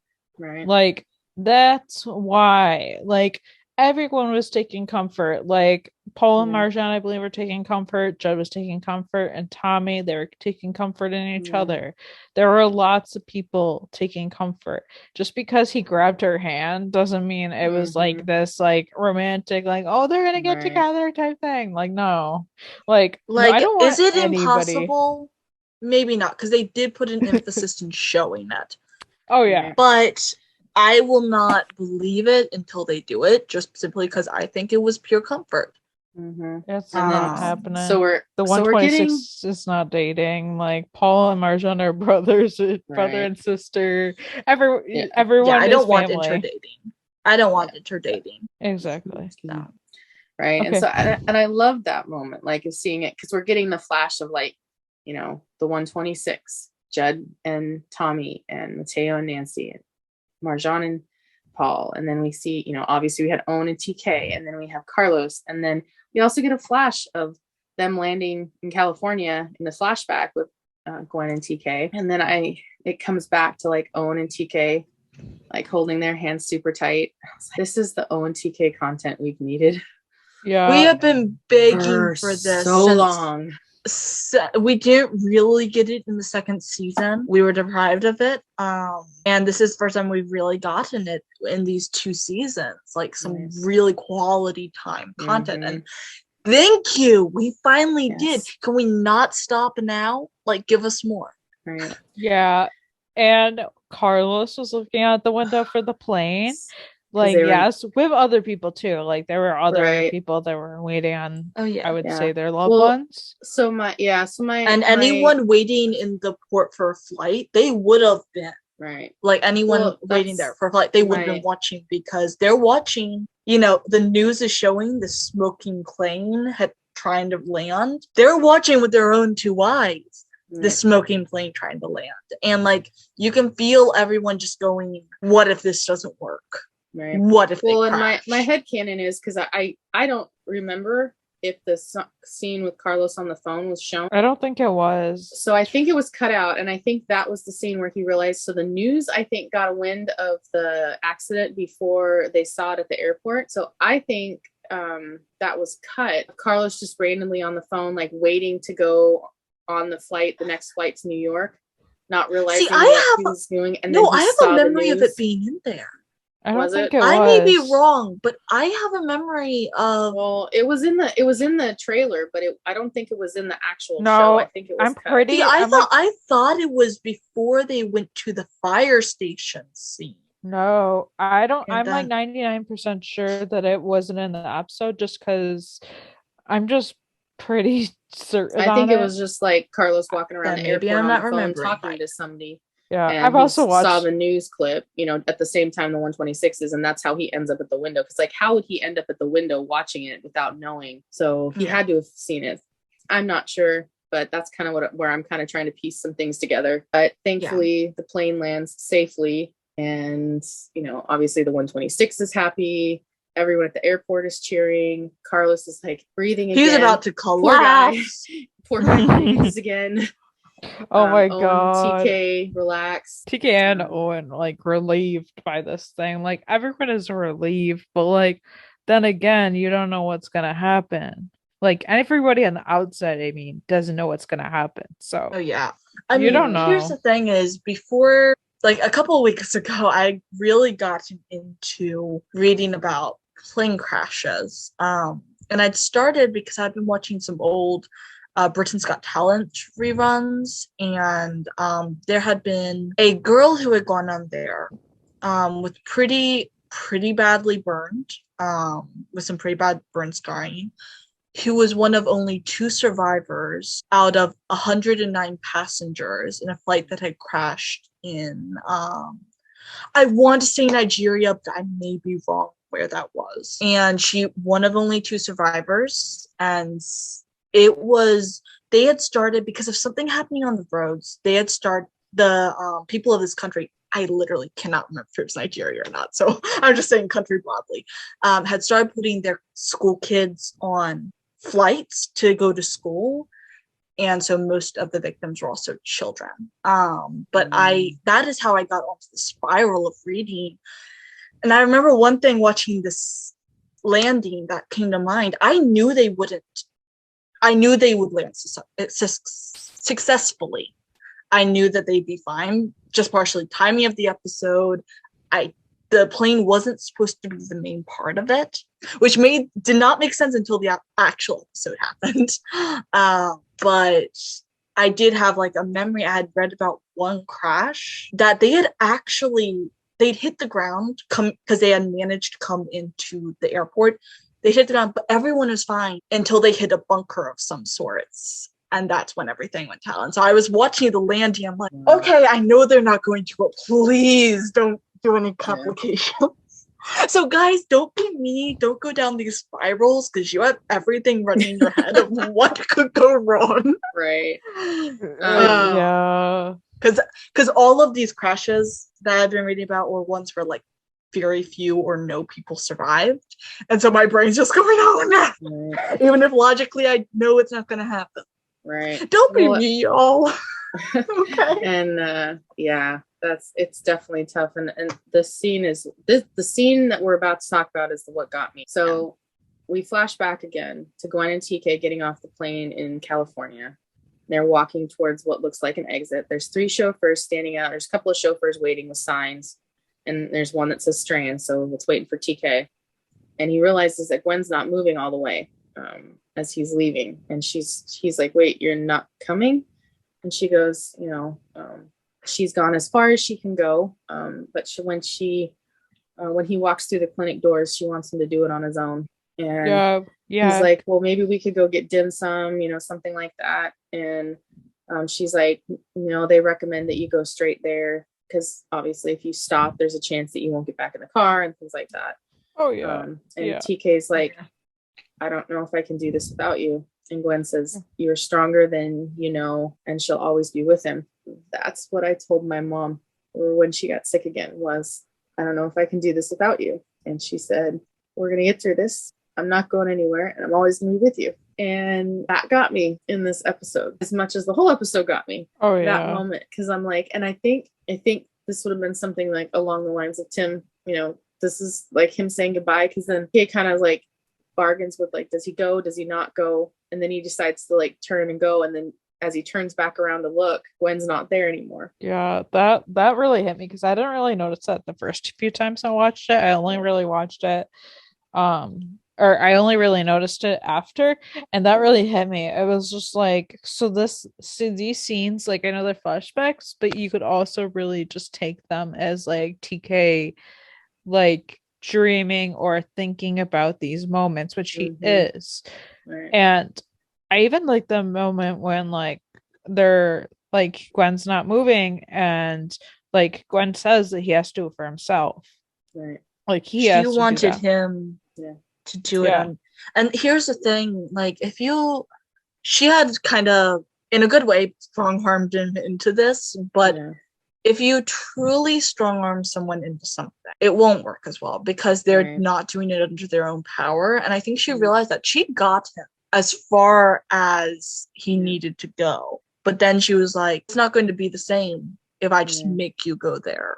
Right, which like, from this point, you have to take those final steps. Right. Yeah. And I like that because kind of what I was saying earlier about, like, her forcing him was probably not the best idea. And I know she had to get him there. And, like, he did go with her. So obviously in the back of his head, he knows that's something he has to do.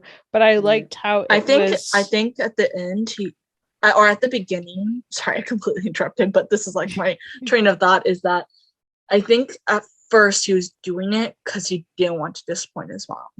Like, he couldn't do that. But I think by that point, she was doing it. Don't do it for me. Right. You gotta do it for you. Yeah. And like, so he's doing it for himself, and like, she got him here. So now it's his turn to kind of take control. And I also want to note that, like, this whole idea of, like, his mom bringing him to rehab is actually, like, written off of Tim Minear's, like, own experience of his mom bringing him to rehab. Like, his mom said that, like, you have to, like, go this far yourself, you need to do this for yourself, which I actually love. Like, that's that, because, like, the stories that come from real life are the most meaningful. And I really like that because there is meaning to that, and the only way to truly get help is if you ask for help.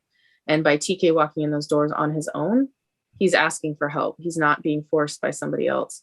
And I really liked when Owen, and he was confessing to Owen, he's all upset and he's like, I can't believe I almost did that to mom. It's like just how much Gwen fought to get him as far as she did, So see, my guess is after he got clean that one time, the slip up in season 1 was the first time he'd slipped up, and last time since then. Yeah. And that had also been the time he wasn't thinking straight. He had just had the failed proposal with the clown face that shall not be named. And like that, he was under extreme duress. Yeah. I feel like this time he actually may have felt more guilty because, yes, he wasn't thinking straight, but I feel like he may have had slightly more control over himself this time, and was almost maybe not a logical decision because he wasn't really thinking straight, but a slightly more controlled decision. And so I feel like this would have been time where he had really would have thought he failed her, especially since he just lost her. Right. Yeah. So like that hits. Right. Yeah. So, they're back at the airport now. Owen and TK, obviously they're getting off the plane. The paramedics are there waiting to take the woman, and there's all this thing. So obviously they have to talk to everybody. And so the way they showed in the show, it seemed like just a few minutes, but I think it was more like maybe 20-30 minutes, like in between landing. And like, we see Owen and TK on the tarmac, and then, TK talks to Owen. He's like, do you think she'll ever forgive us? Because they realize that there's probably not any way they're going to make it to the funeral. And Owen's like, I think she'd understand. Which she would. Right. Oh, she would. And then Owen kind of looks up and he goes, I'll go take care of things. And he kind of motions behind him, and TK turns just as Carlos is running out at him. Oh my God. At that full reunion. Speed. At full speed, guys. Oh like, my God, come on. that reunion. Carlos Oh my God. is running. Of course he is. He's like, oh my God. Like, literally. It's like everything. And then Carlos, he, like he says, he's like, I didn't, he's upset because he didn't think he'd ever see TK again. And he's like, I'm the one who put him. I'm the one that put him on the plane. And And so I then was like, so there's that guilt there no. that he's blaming himself because he's the one that got him those tickets to go on that flight. Yeah, and then yeah, which is absolutely not something he should have been blaming himself for. Right. How was he supposed to know exactly? Right. Yeah. See, this compared to other things, like it seemed like less blaming, even though he was like, I'm the one that put him on the plane. But like, I don't know, it was just sweet. I feel like he would have been able to like go after that, you know, since TK was safe. But if something had happened and TK hadn't been safe, he never would have forgiven himself. Right. So it's just one of those things. He'll be able to move past now. Yeah. Well, but and TK's like, I'm, you know, TK's like, I'm okay. It's okay. He's calming him down, and then like Carlos kind of pulls back, and he looks like, oh my god, what? And he sees the blood on TK's shirt, and TK's like, it's not my blood, it's not mine. Right. So he's freaking out thinking TK got hurt and realizes it's not him. So TK assures him, it's like, it's not my blood, it's okay. He's like, I'm okay. He's like, you're okay. So they hug again. And it's just like, just your chip. Like, I love it. It's like, it's the reunion we needed a long ass time ago. Yes, but just the way they're holding each other and, you know, comforting each other. It reminded me a little bit of, you know, 212 when TK's comforting Carlos. But at this moment, I think it's kind of both of them, you know, comforting each other. Yeah. And, well, yeah. It also made me think a little bit 3-4 as well. Just because, you know, that like the relief, that was the thing that made me think. Because 3-4, there was a relief, you know, TK woke up and they know they're going to figure their stuff out. But by this point, like, they're like, okay, we'll figure it out. And here is the relief of, you got off the plane. I didn't kill you. That kind of. But like Carlos seeing like the blood on the shirt and thinking it's his and be like, oh my god, what? And like TK being like, it's not my blood, it's not me, it's not my blood. Okay, I'm okay. And like them holding each other, and then like of course the woman gets wheeled out, and so TK goes over there, and she says, your mama's gonna be so proud of you, and Owen says she already is, and I'm like, oh. And a lot of people have mentioned this. It's kind of like this kind of reminds a lot of people of 110 with that woman, and I'm like, I see it. Oh yes, the bus scene. Yeah. Yes, exactly. And I like how that was like a very quick moment. Like they put it in there, but it wasn't like too long. It was just a quick moment. Because then we get like Owen and TK going back over to where Carlos is standing, and Owen's just like, what do you want to do? And TK's just like, kind of want to remember mom. And Owen's just like, always. And TK's like, I mean, like right now. How does Chinese food sound for you guys? And I was just like, oh. And last scene of the episode, Owen, TK, and Gwen have Chinese food. So this is like, I would assume, like, I was so confused at first. I'm just gonna say, when she first got to Austin, this I would assume is that within the first couple months, it was a little confusing because you're like, where's Carlos the first time you watched it? But then that's what I thought. I was like, and then Carlos? You see Gwen, and you're like, and then you're like, what?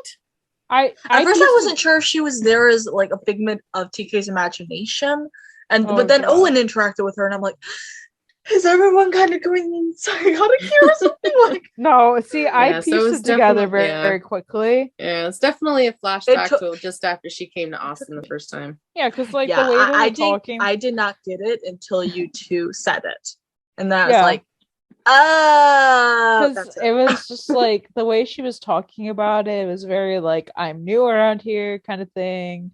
It wasn't like. It was easy to for me, and like this was probably very easy to piece together. Like it took like a moment of like, huh? But then I was like, yeah, this is a flashback. Yeah. I just never considered that they would put in a flashback from this time period. So like in retrospect, it sort of makes sense. So like that's why I was so lost. Was that it was a goodbye scene. It was a goodbye scene by showing like the beginning of us knowing Gwen. Right. So closure. I loved it. The acting. Okay. The acting in this damn episode was so good. Yeah, like phenomenal. But like, I don't know about you guys, but after seeing this episode, I still have like a bit. I have a billion more questions. Yeah, because I have a lot of questions about like TK. I have so many things I am wondering, and I know a lot of fans about also saying the same thing. They have even more questions.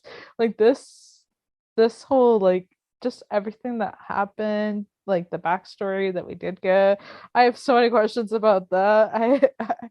Well, I feel like we're getting like I know we're gonna get more for maybe a TK Begins kind of thing. Like police. Like I feel like this was a good like a good start, but I have more questions. I want to know more. I want to see how we started on the drug path to begin with. Yeah, I want to know more of Owen's background with TK, like surrounding the drugs thing, because obviously he knew about it.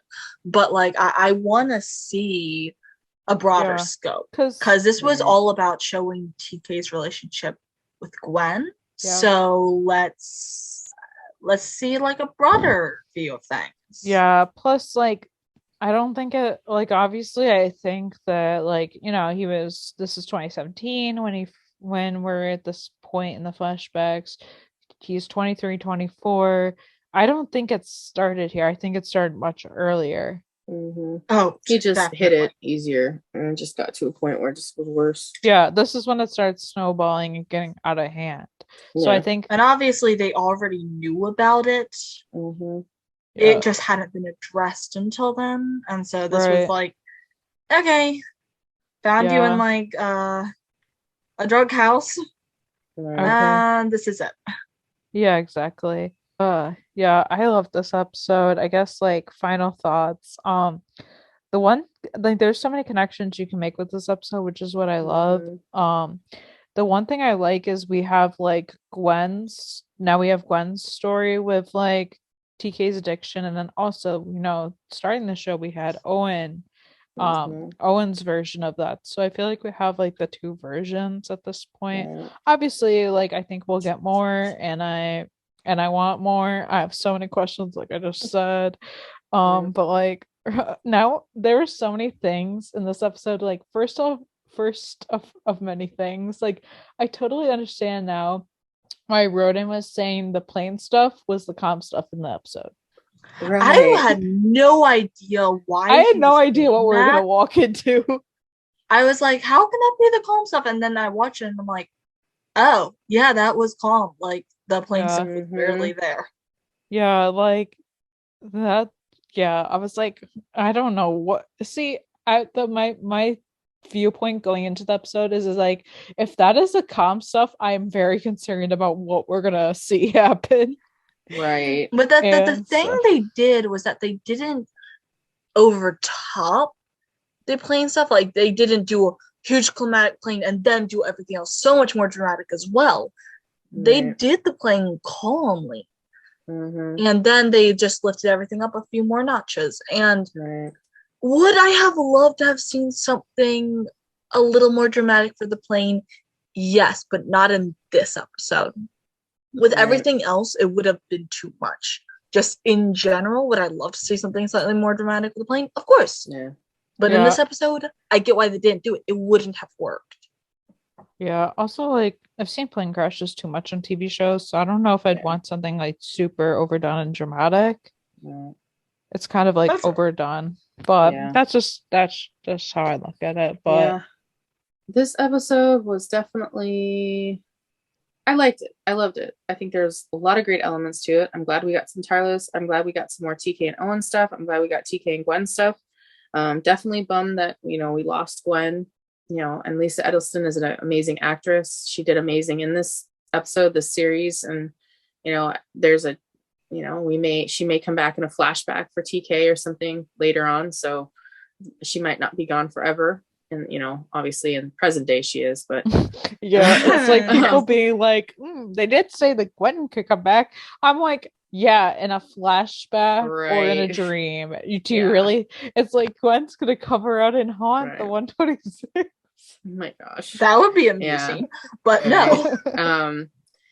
For me, to be honest, I did debate on watching this. You know, this obviously touches close to home for me, losing both my dad in July of 2021 and then my mom in 2014. So definitely like hit losing, my mom and I were like super close. My dad was, and I were too. But I was just in a, like when my mom passed away, it was like super sudden. I mean, my dad was too, gosh, I guess both of them were. So it was tough for me to like think about like watching this, but it was really well done. And I think it honored Gwen and Lisa, and Ronan did amazing. I knew he would. Like I had no doubt that he would be amazing. Absolutely. And I love Owen and TK content, so I'm glad we got some of that. I'm glad we got, Raphael and Ronan content.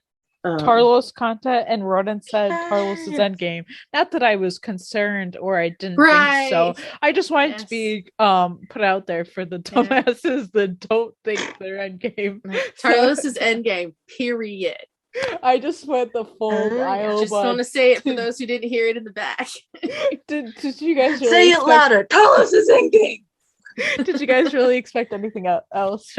Anything less from me? Because I think we all could agree that I'm just like very Tarlos crazy per usual. Oh yeah, same. Yeah, so I don't know. I think this was a good episode. I definitely I'm like, once we talk about the promo for next week, we got another like big one. So I was like, we're not gonna get to relax much for long. I'm like, but great. Yeah, so this is 308 was definitely awesome. Definitely emotional, definitely shed some tears. I don't normally do that for shows, so good one on you for Lone Star hitting the the feels in the right way, I guess. But yeah, so fan thoughts. I know we have some. Oh, we have a ton of fan thoughts. But of course, I know you guys. Do you want to know your TJ thoughts first? Of course. We love TJ. So TJ's final thoughts on the episode. I'm glad we still have him and so as I think what he meant to say. Felt super bad for TK. I mean, Ronan really killed it. Love Tarlos flying into each other's arms. Carlos's little breakdown and worrying for TK after he saw blood. Really enjoyed Lisa's acting as well. It just still kind of strikes me so to believe so that she's gone. I felt like it was kind of good to indicate TK almost relapsing, but like I don't know, not sure how I feel about it. Next episode, oh my god, not Paul. That's all I have to say for right now. Oh yeah, that's a mood. Yeah, we got a ton emotional episode. Yes. Love the Tarlos scene, but was scared. You don't know what the writers have been thinking. Right. That's fair. Holy cow, I cried like a baby the whole time. It was emotional. Yeah, that's relatable. Definitely. Intense, but not in the way I was expecting, and I do not consider this TK's or origin story very good, touching, but I still don't understand completely why they killed off Ben. Okay, I agree with this, and I like this comment because I do not consider this TK's origin story because it's like people being like, oh, this is TK's origin story. This was not enough to be an origin story. It's not the origin of anything. We got dumped in the middle. Exactly. Right. And like it only scratched on the surface of the addiction and that kind of stuff. Honestly, I've said this before, I'll say it again. If they're going to give us a TK origin story, that's going to have to be like 5 episodes because there is a lot there. And it would have to start when he's a child. Start when he was an adult. Origin stories don't really do that. So, no, this is not an origin story. Yeah, exactly. I love seeing more of TK's past and how it still affects him, even though he's been clean a while. I'm glad Carlos wasn't on the plane. That was father-son moment. Yeah, I agree because if this is why I didn't want Carlos to be there, and a lot of people didn't like me saying this. I was like, we need the Strand men. We don't need Carlos to be thrown in there. Like another time we can have them all on a plane together. That'd be great. But this time it was dire to have like TK and Owen stuff. Right. So good. My heart broke for TK and the Tarlos hug at the end. Yeah. Oh, yes. Emotional, super intense and sad, and it was hard to see how bad TK's addiction really was. The cast split out of the water, of course. A lot of people cried a lot, per usual. A lot of people were yes. I cried so much I was tired after. Yep. Oh my god, Ronan's acting was incredible, of course. Agreed. Mm-hmm. See, what's funny with me hearing all of these, I cried a lot. I didn't actually cry. I teared up once, and that's when the plane was going down, like when it was making its landing. When you hit me like emotional scenes of music, that is where I cracked in 304. Right. That's where I cracked, and this is where I cracked here because that's where I teared up. But I was like crying inside in some scenes, but I didn't actually shed any tears, and I'm like, and I feel so cold. Right. And speaking of that, I think a lot of people were really upset that the moment between TK and Owen and the landing scene had background music. I think I saw a couple of comments about wishing that, they didn't like, people didn't like that. Like it ruined it. I was like, it did not ruin it. People need not at all. That made it even better. Like that's just my opinion. You know what it would have been if they didn't put music over it? It would have just been like the sounds of the plane landing, and it's being super loud and annoying, and you wouldn't have heard. There was no dialogue in that part. They were just sitting there holding each other. You would have had constant sound changes going from the people in the fire station, the people in the airport, and then the people on the plane. Because you would have had people on the plane who were acting very upset because they were all scared. Right. That would have been sensory overload in a way, because trying to keep up with everything going on. No, that's not how you feel. That is not how you organize that type of scene. So like, I totally respect that's how someone thinks.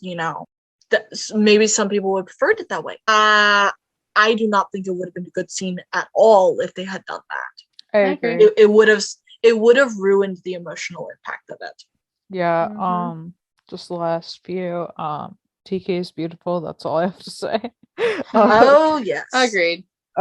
His journey with mental illness is heartbreaking to watch, but I feel less alone with my battles. I like that because I love it. Ronan would love hearing that. No, you are not alone. Oh yeah. There's one advantage in being in a world with like 7 billion people. There's always someone who's going through the same thing as you. Right. Yeah. Also, like we all struggle with some sort of mental health in our own ways. Like everyone does. So like you can always know, especially around here. Like there's always somebody to talk to, somebody to connect to. And especially with Lone Star. Like I think Lone Star does a good job showing stories that people can connect to. Which is honestly for myself is why I've always connected strongly with Lone Star. Yeah. And stuff. So yeah. Sad and shocking. And the last one, early in the episode, you could definitely feel the emotions. That is for sure. Like I was feeling emotions like all of the times I watched it. I think that for me the takeaway is like Ronan did awesome, and I think even Ronan said favorite Gwen and TK scene, favorite Owen and TK scene, and like in the past would be coming up, and I think this episode definitely has some of those in it. So, yes, for sure. So promo for 309 was interesting. So Paul is at the doctor, and the doctor's telling him that he has a heart condition, apparently that he didn't know about, and the doctor's saying that if he continues in the job he's doing, he will probably be dead by 50 because of the demands of the job. Yeah. And Marjan's with him. He's thankful he's not by himself. Like this is very like and I'm like, wow, talk about left field. I mean, relatable. Yeah. And then we see, it seems like we see a couple of scenes of like him having some bad dreams or nightmares of like getting hit or getting hurt at work or getting run over by the fire truck or something. This was my like internal for this episode when I saw the promo. I was like, maybe I'm thinking of a different show. I'm pretty sure I am. I might be thinking a different show, or my brain is just like thinking about this episode. But I was like, there are some people that are scared for when they when they hit a certain age.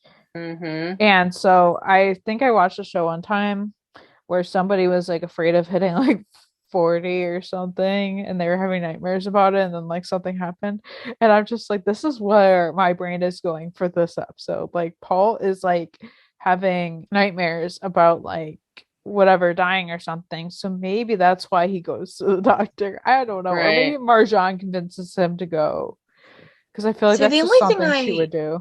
I remember reading a fanfic a very long time ago. Wasn't this random at all? But it was like one character who was like afraid of reaching 45 because like his father and his grandfather had both died at 45. I've seen a lot of that happen in shows though. Just like, you know, you see that. In fact, it not exactly the same thing, but if you think about it, 911 actually has parallel here. Because remember Hen's classmate whose mother and grandmother had both died due to some medical condition. They'd gotten breast cancer and died before they had, was it by was 30 that something? It was? Thought it was something like 32, I think. 32, 34 something. I think she said she wanted to live past 35. Right. And so that's why she like had basically all of her female reproductive organs removed. Like she had like massive surgery because she wanted to be the woman in her family to live past 35. And it's something that's touched on a lot. And so, you know, obviously this is a little off track. We don't know that's exactly what's happening here with Paul or anything. But he, I mean, I hardly think we're going to be losing Paul like as a member of the cast or anything. I'm not saying done. I'm not saying that. I don't think, but what I'm saying is I don't think he's going to quit. So I'm going to be very interested to see. Doesn't he have a surgery? Isn't that like part of in episode 10 he apparently has surgery? But let's go back to this. Let's go back to this. Yes, because there are some questions that are already coming up that will be answered, sort of. Right. But then of course we have Grace, like, you know, answering a 911 call, and then we have a female in her 30s under some shelving units in like a grocery store or whatever. And someone's just like, okay, let's get to work. And then so Paul tries to like lift like one of the shelving units, and Martian's just like, Paul, what are you doing?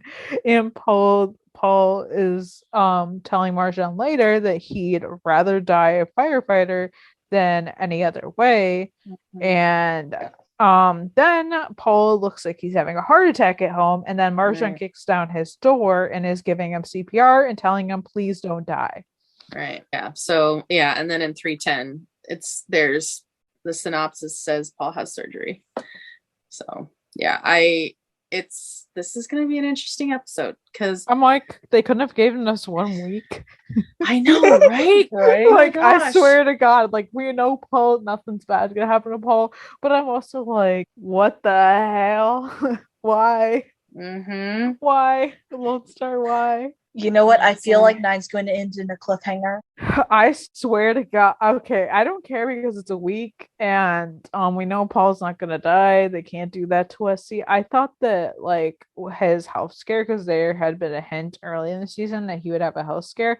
I thought it was gonna be more mental than physical, but now it seems like it's physical because of, you know, the heart attack and stuff. Right. And I'm like, I'm very curious, like, where did this heart condition come from? Like, is it from, like, being hypothermic?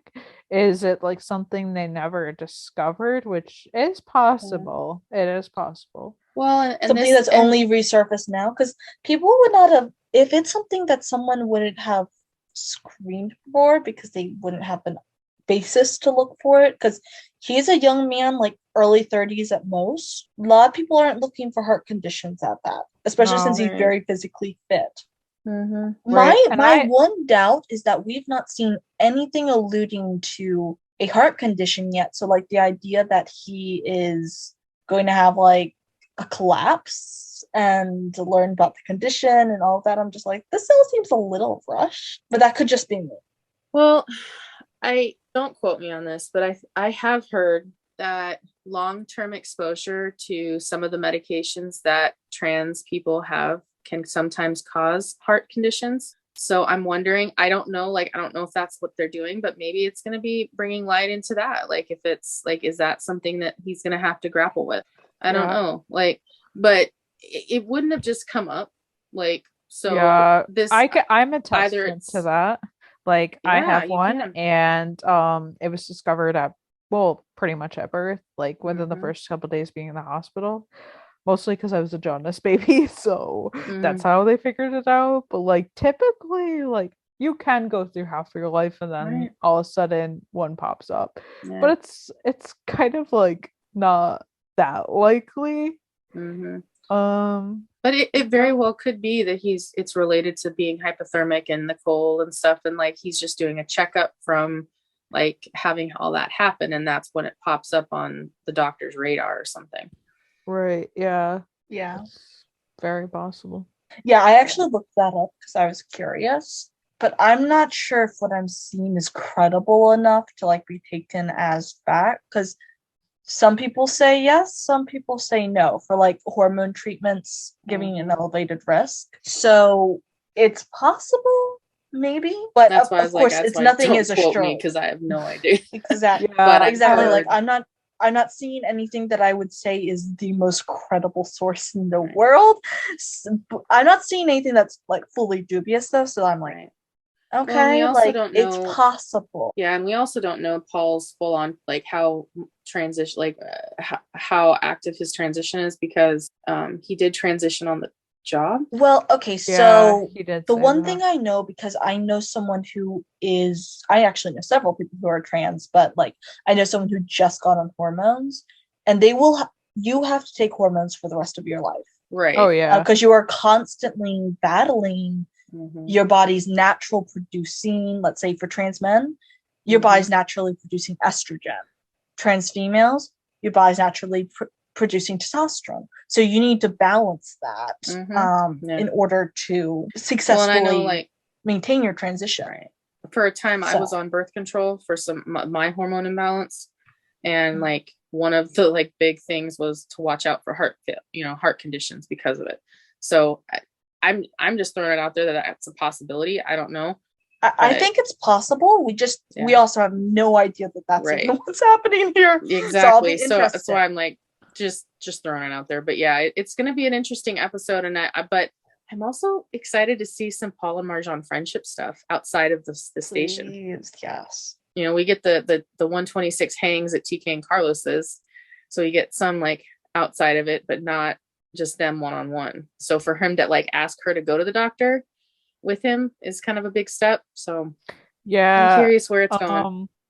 Yeah, there is that one line that I think is bullshit in the 10 in the 10 description, and I'm kind of like, that's drama, but also I'm kind of like, does the stuff happen in 9 lead to that? Is that legit? That's just where my brain is going.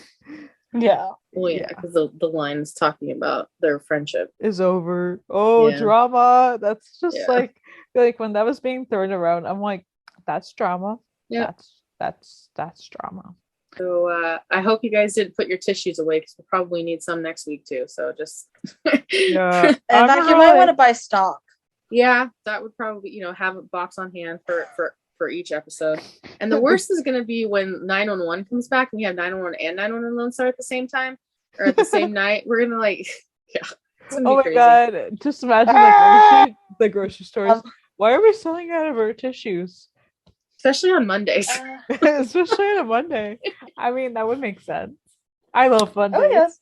I used to hate Mondays. Now I love Mondays. Me too. Oh, yes. Well, thank you guys so much for joining and listening. Be sure to subscribe to the podcast on Anchor. We're also now on Amazon, so you can listen to us on Audible and Amazon's platform. You can also catch us on Spotify and Apple and Google Podcasts and just about anywhere else. We're on a lot of platforms now. Please rate us on iTunes and leave us a review. It'd mean a lot to us. You can follow the podcast on our socials at 911LS Roundup. on Facebook, Twitter, and Instagram. And we also have a Discord server that we're pretty active on lately. The link is in the description of this podcast and also in our Instagram bio. You guys can follow me, Katie, at Philibataros on Instagram and at Philibataros on Twitter. You guys can follow me, Grace, at RoninRathan911 on Instagram and at SheepGirl31 on Twitter. And you can follow me, EJ, at EJ8302 on Instagram and Twitter. Bye. Bye.